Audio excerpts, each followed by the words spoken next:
Halo, selamat pagi. Kembali lagi bersama dengan saya Burzal Wijaya Putra. Hari ini kita akan mencoba membahas mengenai seperti apa sih aplikasi dari SEM sendiri ketika kita sudah masuk pada ranah penelitian. Oke, langsung saja ya. Baik, ini adalah tampilan email ya, Google Drive. Google Drive dari email saya yang sudah saya bagikan di apa namanya, di link di Spada ada, di YouTube ada, silakan Anda cek. Nah, di sini juga sudah saya sediakan PPT dari week 1 sampai week ke 10. Nah, week 11, 12, 13 dan 14 semuanya akan berbentuk PDF gitu ya. Nah, Anda silakan akses kembali ke artikel-artikel yang ada di folder buku referensi ini. Di dalamnya ada salah satu artikel ini week ke-13 artikel SEM, ini sebenarnya week ke-14 belum saya rubah. Jadi ini adalah materi di minggu sebelumnya sebenarnya. Di minggu 13, cuman itu di semester lalu saya rubah. Di semester ini saya jadikan jadi minggu ke-14 atau pertemuan terakhir kita. Nah, di pertemuan terakhir ini saya berharap Anda bisa memahami segala jenis statistika bisnis yang Anda butuhkan gitu ya. Dari sekian banyak materi yang saya berikan, mungkin ada beberapa yang miss atau mungkin banyak yang miss. Saya harap Anda bisa belajar sendiri ke depannya, terutama ketika menuju skripsi gitu ya. Dan langsung saja ini saya buka ini silakan Anda download untuk bisa dibaca-baca. Nah, ini adalah artikel dari Nima Demarta Nitya Tantri dan kawan-kawan yang berjudul Pengaruh Kepuasan dan Kepercayaan Terhadap Loyalitas Konsumen Kedelai Jepang Edamame Pendekatan Structural Equation Modeling. Jadi ini ranahnya itu marketing ya, tentunya ranah marketing. Terus dia juga ingin tahu seberapa kalau konsumen itu puas dan percaya terhadap suatu produk, apakah itu akan memunculkan loyalitas. Nah, kasusnya di sini adalah kedelai Jepang edamame. Kedelai Jepang sendiri sebenarnya di Indonesia juga sudah cukup banyak diproduksi, tapi tidak di semua kota, hanya di kota tertentu. Nah, ini kasusnya ada di Udayana, daerah Bali gitu ya. Terus habis itu kita skip aja. Berarti ini variabel independennya adalah kepuasan dan kepercayaan mempengaruhi loyalitas dari konsumen. Nah, gambaran lebih jelasnya mungkin akan seperti ini. Saya masih ingat nggak kemarin kita coba bahas tentang, wah ini gambarnya agak nggak begitu terang jelas ya. Di sini tapi saya harap masih terlihat. Di sini ada ini trust atau rasa percaya, satisfaction ini adalah rasa puas, dan loyalty adalah loyalitas konsumen gitu ya. Nah, Nitya Tantri ini percaya bahwa trust itu bisa diukur oleh beberapa indikator. Begitu pula dengan satisfaction, diukur oleh beberapa indikator. Loyalty juga begitu. Nah, ketika satu variabel itu memiliki indikator lebih dari satu, maka bisa kita katakan sebagai konstruk atau variabel laten. Nah, variabel laten inilah yang menjadi akar penggunaan SEM dibandingkan dengan alat-alat analisis yang lainnya. Nah, ini juga terjadi di manajemen pemasaran tentunya, dan juga manajemen secara umumnya, khusus untuk variabel-variabel yang menggunakan banyak sekali indikator dalam satu variabel. Tapi ada juga yang tidak seperti itu, ada yang tidak laten, seperti misalkan ROA, ROI, seperti kasus di regresi yang saya jelaskan sebelumnya, return on investment, return on asset, atau mungkin juga jumlah ekspor, harga inflasi, dan seterusnya. Itu merupakan instrumen-instrumen variabel yang tidak perlu memerlukan banyak indikator. Indikatornya cuma satu, hanya angka tersebut saja di tahun berapa, hanya itu aja. Sedangkan kalau kita riset surveyor, ini kan kasusnya loyalitas ya, yang kita cari dependent variabelnya loyalitas, maka maka kita harus melakukan survei. Nah, kalau surveinya itu ternyata untuk satu variabel masih dibagi indikator A, B, C, D, E, F, G untuk menanyakan suatu hal tersebut, maka kita bisa katakan alat analisis yang paling cocok adalah SEM, gitu ya. Oke, kita kembali yang ke paling atas. Nah, artikel ini itu sebenarnya versi pendek dari skripsi. Jadi nanti ketika Anda skripsinya sudah selesai, akan ada beberapa dari Anda mungkin akan disuruh oleh dosen Anda menulis artikel tersebut. Tapi tidak semuanya, saya yakin. Nah, dari artikel ini itu Anda bisa paham apa saja sih runtutan dari bab yang ada di skripsi. Nah, kalau di sini mungkin ada pendahuluan, latar belakang, ya kan? Ini bab 1, latar belakang. Saya skip aja. Lalu ada tujuan. Nanti juga kalau deskripsi ada manfaat penelitian, ada juga apa lagi ya? Ini kebaruan nggak ada sih kalau untuk S1.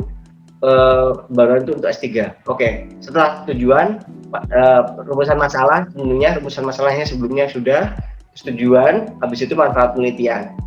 Nah, baru nanti di bab 2 itu nanti akan kita gunakan tujuan pustaka. Tujuan pustaka nanti dipecah lagi jadi 2, ada landasan teori, ada penelitian terdahulu. Nah, di artikel ini dia tidak menggunakan bab 2 sama sekali karena dia sudah memasukkan bab 2-nya tergabung jadi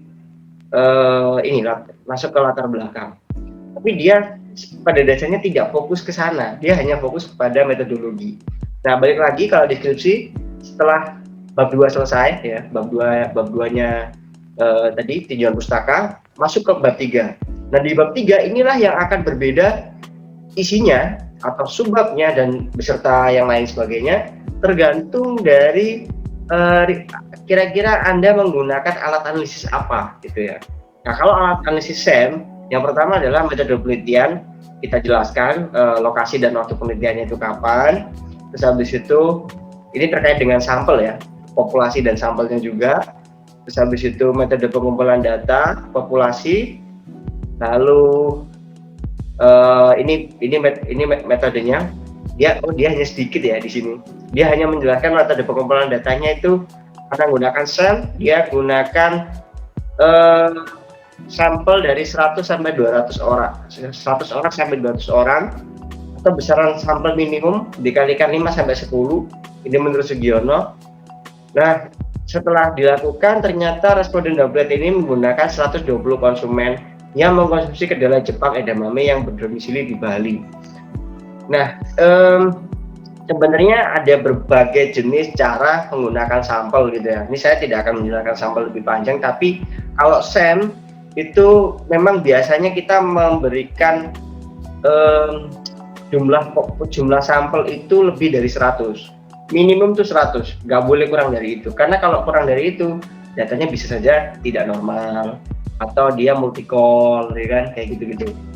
Nah, terus habis itu hasil dari pembahasannya ini, karakteristik respondennya ini output dari Amos, output dari SEM Amos ya, SEM dengan aplikasi Amos ini.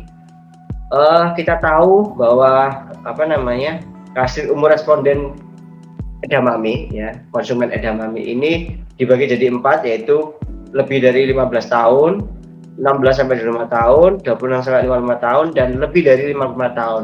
Karakteristik pekerjaan responden dapat diurutkan menjadi 5, yaitu pelajar, wira swasta, pegawai swasta, pegawai negeri, dan IRT. Sebenarnya kalau karakteristik responden ini tidak perlu menggunakan Amos, kita gunakan SPSS saja. Kita describe dari masing-masing inputnya itu sudah keluar ini otomatis. Terus habis itu ini ada hasil pembahasan analisis data. Di sini ada namanya deskripsi variabel penelitian. Nanti variabel penelitiannya sebenarnya dideskripsikan, tapi kalau di skripsi sebenarnya saya rasa ini tidak perlu karena ini kampus lain yang coba kita ulik. nggak ada masalah. Tapi kalau menurut saya tidak perlu di pembahasan. Lalu juga transformasi data ini juga tidak perlu dilakukan karena biasanya SEM ini transform datanya sudah baik. Terus habis itu uji normalitas data sama aja, kita gunakan uji normalitas data pakai gunakan critical ratio. Nanti ada kayak ada tabel normality assumption kalau nggak salah, saya lupa. Ada satu tabel, nanti di situ ada CR paling bawah Pak, sebelah kanan. Ini nih, uji normalitas data. Ini ada nilai CR-nya di sini, nilai CR. Kita lihat nilai ini 2,512. Nih, pada tabel 1 dapat diketahui bahwa koefisien kurtosis dari koefisien skenes tidak ada CR yang lebih besar dari 2,58. Nah, CR ini maksudnya yang ini, keseluruhan. Ini tidak ada yang melebihi 2,58. Tapi di sini juga di akhir multivariatnya dia juga tidak melebihi 2,58. Artinya dia memiliki asumsi yang normal. Jadi tidak ada asumsi normalitas univariat yang dilanggar. Jadi bisa dikatakan dia tidak melanggar asumsi normalitas sama sekali. Dia bisa dikatakan normal gitu ya. Terus habis itu outlier. Dari sisi outlier kita lihat jarak ini nanti akan ada tabel namanya Mahalanobis D-square. Nah, terus di sini kita baca Ghazali menyebutkan bahwa sebuah data termasuk outlier bila mempunyai P1 dan P2 yang bernilai kurang dari 0,05. Berdasarkan tabel 2 pada kolom P1 dan P2 ini ya, yang ini yang bernilai kurang dari tidak ada nilai yang kurang dari 0,05. Maka dapat dikatakan bahwa data tersebut terbebas dari outlier. Hasil analisis dapat dilihat pada tabel 2. Ini tabel 2-nya ya. Ternyata dia tidak ada yang bernilai kurang dari 0,05. Jadi nilai ini. Jadi dia bisa dikatakan aman gitu ya. Sebenarnya ada lagi cara untuk melihat nilai Mahalanobis D-square ini apakah dia terjadi outlier apa tidak. Tapi itu lain cerita, saya skip aja. Pakai gunakan cara ini aja sudah umum, tidak apa-apa. Lalu yang ketiga, ini asumsi multicollinearity and singularity. Oh ya, saya lupa. Untuk uji instrumen dia tidak dijelaskan. Dia tidak menjelaskan uji instrumen di sini, yaitu validitas dan reliabilitas. Ini validitas ada, tapi reliabilitasnya coba lihat, saya lihat. Oh ada ya? Sorry. Ada. Validitas reliabilitasnya ada, tapi dia malah justru dibuat setelah uji asumsi klasik dijelaskan. Seharusnya validitas dan reliabilitas dijelaskan sebelumnya gitu ya. Nah, dari nilai multicol kita lihat nilai kovarian matriksnya sebesar 0,009399 yang sudah di atas 0 sehingga tidak terjadi multikolinearitas. Jadi kalau misalkan nilai 0,0-nya ini masih cukup panjang tapi di belakangnya masih ada angka, maka kita bisa katakan tidak apa-apa, dia tidak terkena multicol. Kecuali kalau dia sudah 0,00 terus sampai titik-titik, maka dia dikatakan sangat mendekati 0. Perhitungan besar degree of freedom menjadi bagian penting dalam tahap ini. Ini identifikasi model untuk nilai degree of freedom atau derajat kebebasan. Kebetulan di sini ini derajat kebebasannya adalah N-K, N-K-nya ini saya kurang paham. Di sini nih degree of freedom-nya ini seharusnya tidak 17, mungkin sekitar 120 ya kan. N-nya adalah jumlah observasinya, tadi dia katakan 120 dikurangi jumlah variabel indikatornya, seharusnya kalau 27 boleh, tapi kalau yang 78 ini saya kurang tahu. Ini kita skip aja ya. Nah, ini yang perlu kita pahami. Jadi tidak setiap artikel yang kita baca dari suatu model itu semuanya benar, ya kan? Jadi tidak semua tulisan tentang suatu riset itu tidak semuanya benar. Benar dalam artian itu kaidah statistikanya, gitu ya. Kaidah statistika soalnya tiap orang kadang-kadang berbeda-beda gitu. Nah, menurut saya ini ada kesalahan kalau misalkan kita cari degree of freedom-nya ini harusnya kita gunakan N. N-nya tadi dijelaskan kan 120, jadi 120 sampelnya. Harusnya dimunculkan di sini. Tapi kita skip aja karena saya juga nggak tahu ini alasannya apa. Terus habis itu uji validitas. Di sini kita lihat pada tabel 3. Nah, ini tabel output dari ini masing-masing indikatornya. Jadi ini indikatornya, ini variabelnya, ini estimate-nya, ini p value-nya. Nah, dari tabel di atas di semua indikator masing-masing variabel menunjukkan nilai estimate lebih besar dari 0, nilai estimate ini ya. Nilai estimate-nya lebih besar dari 0,5. Ini 0,8, 0,9, 0,9, 0,9 dan seterusnya. Dia berada di atas 0,5. Yang mana dapat diartikan bahwa semua indikator ini valid. Dia valid untuk mengisi variabel laten yang dia diwakilkan gitu ya. Misalkan di sini brand switching mewakili loyalty itu sebesar 0,984. Berarti benar. Word of mouth 0,9 itu juga mewakili loyalty. Nah, sebesar 0,9, maka dia dikatakan valid dan seterusnya kayak gitu ya. Lalu uji reliabilitas, kalau ini dia menggunakan Cronbach's Alpha ya. Nah, ini sebenarnya nggak ada masalah sih. Uji reliabilitas yang Anda gunakan Cronbach's Alpha boleh, pakai perhitungan AV juga boleh kalau pakai menggunakan SEM. Nah, ini kita lihat di sini Cronbach's Alpha-nya ini ya. Suatu instrumen penelitian dikatakan memiliki reliabilitas yang memadai jika nilai tingkat keandalan atau Cronbach's Alpha minimum adalah lebih besar dari 0,7. Jadi tidak boleh kurang dari 0,7. Sedangkan kalau kita lihat dari 12 indikator ini dengan menggunakan program besar antara 0,795 dan 0,941.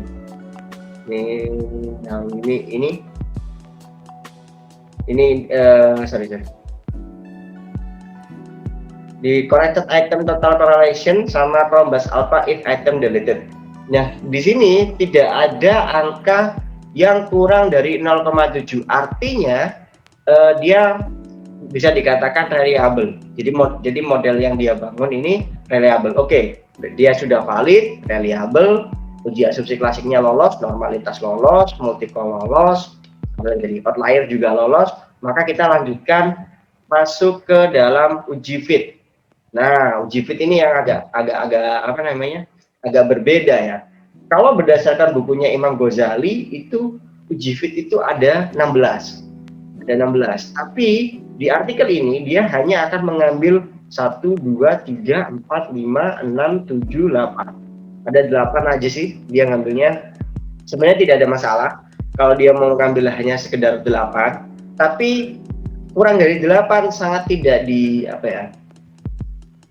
diperkenankan. Boleh, tapi tidak diperkenankan.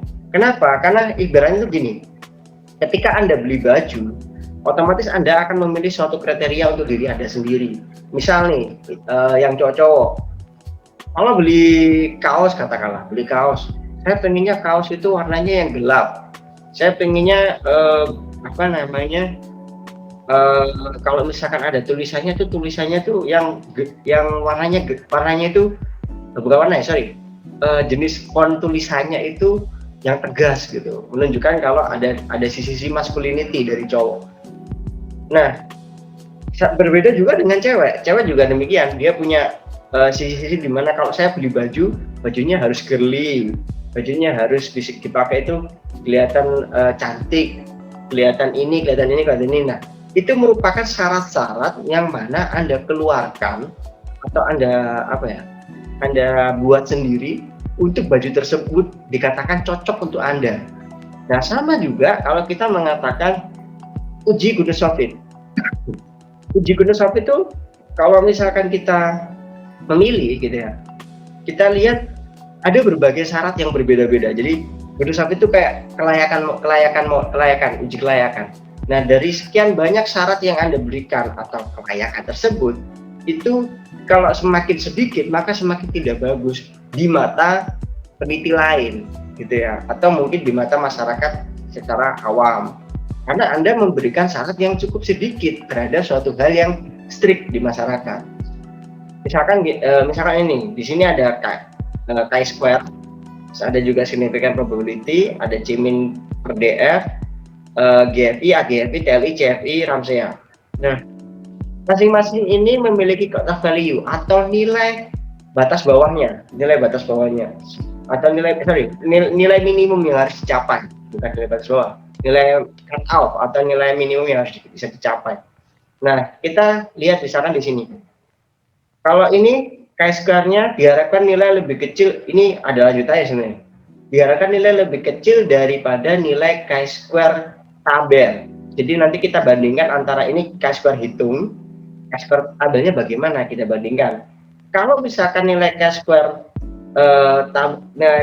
tabelnya itu ternyata lebih besar daripada nilai chi-square hitung yang ini, maka dikatakan baik gitu ya, atau lolos. Tapi kalau misalkan kebalikannya, nilai chi-square kecil, nilai chi-square-nya untuk yang tabel itu lebih kecil daripada chi-square hitung, maka dia dikatakan kurang baik atau tidak lolos gitu ya. Nah, ini significant probability kurang dari 0,05. Ini ada 0,025. Nah, ini agak tipis ya. Dia agak tipis. Kalau tapi karena dia masih di posisi di bawah 0,05, jadi dia dikatakan baik, bukan marginal. Kalau menurut saya di sini ya. Tapi ini berdasarkan risetnya nih, dia mengatakan masih marginal, belum baik. Min per DF berarti di sini kurang dari sama dengan 2,0. Hasil ujinya 1,422. Jadi dia masih di bawahnya. Bisa dikatakan baik, dan seterusnya banyak sekali. Nah, Pak, bagaimana kalau misalkan hasilnya ini rata-rata buruk atau rata-rata tidak baik atau tidak lolos gitu, Pak? Nah, ini kalau rata-rata tidak lolos sebenarnya ada perbedaan dari setiap dosen atau peneliti gitu. Kalau saya, misalkan banyak sekali yang tidak lolos, maka tidak ada masalah. Karena model yang Anda bangun itu juga akan bisa mengilhami orang lain untuk tidak menggambar yang sama seperti Anda. Jadi ibaratnya gini, kita bisa melihat suatu gambar itu misalkan gambar lukisan gitu ya. Lukisan itu bisa dikatakan baik itu apa saja syaratnya? Mudah dipahami, warnanya yang bisa menyatu, sesuai dengan tema dari museum dan sebagainya, macam-macam. Nah, kalau misalkan ternyata ada satu pelukis yang memajang gambarnya di dalam satu museum tersebut atau di galeri lukisan tersebut, ternyata justru tidak disukai oleh banyak orang atau pengunjung yang datang, artinya ya mohon maaf, berarti lukisannya ini buruk. Nah, kalau lukisannya buruk, maka ini bisa dijadikan contoh bahwa oh, ini lukisan ini jangan ditiru. Ini yang buruk, tidak baik gitu ya. Katakanlah seperti itu. Nah, sama juga kalau misalkan kita menggunakan riset terus habis itu kebanyakan ini keterangan filosofisnya tidak baik gitu, atau dia tidak lolos gitu katakanlah. Maka bisa kita katakan bahwa model yang kita bangun itu nggak bagus, dan bukan berarti kita nggak niat ngerjakan, tapi modelnya yang tidak bagus. Harapannya sesuatu ketika ada peneliti lainnya atau peneliti baru, anak-anak muda baru ingin menulis lagi dengan model yang sama persis seperti Anda, maka dia akan memikirkan ulang. Dia pikirnya gini, kalau misalkan saya buat model ini, sedangkan di masa lalu ada orang lain yang bikin model ternyata hasilnya buruk, kenapa harus saya ikuti? Gitu ya. Ya saya bikin aja yang lain lagi yang lebih baik, seperti itu. Nah, lanjutnya setelah kita masuk ke sini ya, kita masuk ke filosofis, kita akan masuk ini nanti outputnya ya, output Amos-nya. Kita akan masuk ke dalam ini uji pengaruh atau bisa kita sebut dengan uji hipotesa atau uji hipotesis gitu ya.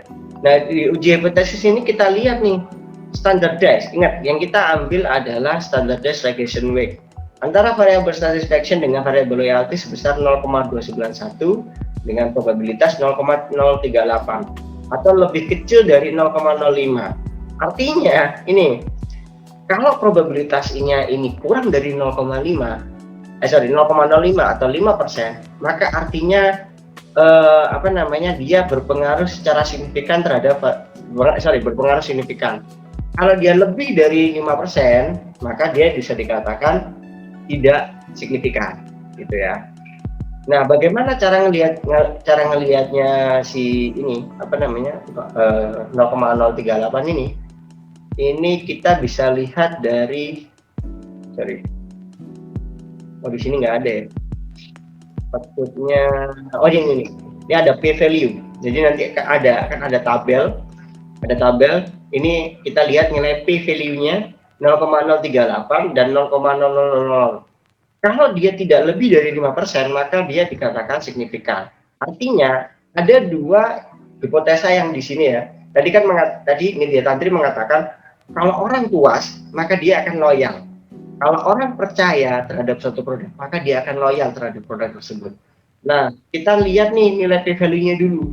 Nilai P value-nya tidak lebih dari 5%, artinya dia signifikan. Berarti dua hipotesa ini diterima, gitu ya. Terus estimate-nya bagaimana, Pak? Kalau nilai estimate ini estimate ini kita ambil dari standardized regression weight ya. Nah, dari standardized regression weight ini angkanya 0,291 dan 0,655. Artinya orang yang percaya itu punya pengaruh lebih besar terhadap loyalitas daripada kepuasan. Jadi kalau orang puas, kalau orang percaya itu lebih cenderung loyal daripada orang yang puas. Orang yang puas ya puas saja, tapi belum tentu dia loyal dan belum tentu dia membeli produk itu kembali. Dan seterusnya kayak gitu ya. Oke, mungkin ini saja. Ini ada pembahasan lebih panjang, tapi menurut saya untuk indikator ini tidak perlu dijelaskan. Kalau desain tidak perlu dijelaskan karena kita hanya akan fokus ke dalam ini aja sih sebenarnya di sini nih. Estimate dari masing-masing hipotesa kayak gitu ya. Karena di sini variabelnya cuma ada 3. Variabel independennya 2, dependennya 1, ya otomatis hipotesanya cuma ada 2 gitu. Tapi bisa lebih rumit lagi ya.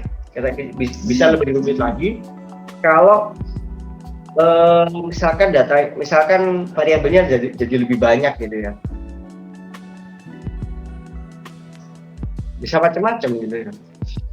Ini contoh misalkan ini aja nih. Ini aja udah banyak ini. Ini 2 variabel independen, 4 variabel dependent. Kita lihat aja satu variabel ini ke sini itu ada 4. Berarti ada 8. Ada 8 hipotesa yang harusnya dia pecahkan. Nah, sedangkan untuk yang pengukurnya ini, variabel indikator ini, itu sebenarnya bukan bagian dari hipotesa. Tapi kalau misalkan mau dibahas, ya monggo, nggak apa-apa. Seperti di artikel ini. Oke, mungkin sekian ya apa yang bisa saya sampaikan. Saya berharap perkuliahan kita selama 1 semester ini menjadikan Anda lebih paham dibandingkan sebelumnya tentang statistika bisnis 2. Saya tidak bisa memberikan materi yang maksimal karena posisinya juga pertemuan kita masih daring atau online. Saya mengakui banyak sekali kekurangan dari saya dan juga diskusi yang kita lakukan. Saya mohon maaf. Semoga yang kita pelajari selama ini bisa menjadi bermanfaat untuk Anda ke depannya. Terima kasih, selamat pagi. Wassalamualaikum warahmatullahi wabarakatuh.